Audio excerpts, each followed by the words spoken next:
When Ted Cruz ran for Senate in Texas, he loaned his campaign $1.4 million to keep it going. It was an underdog campaign, and he really needed to infuse it with his own money to keep up with his opponent.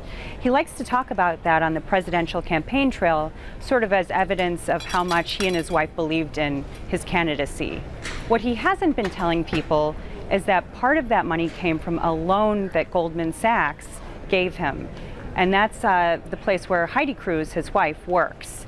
The New York Times recently reported on this and actually found that he failed to disclose that loan in fundraising documents, which could be an ethical violation associated with some fines.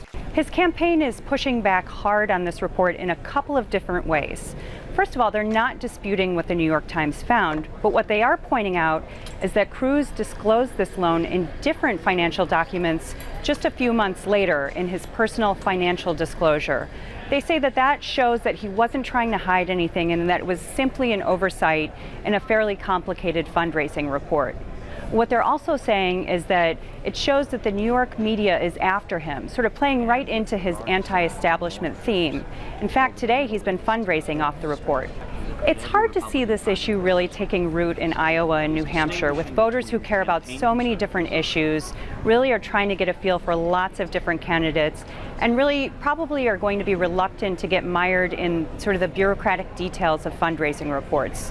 So I think in this case, he may escape with really not much harm to his campaign.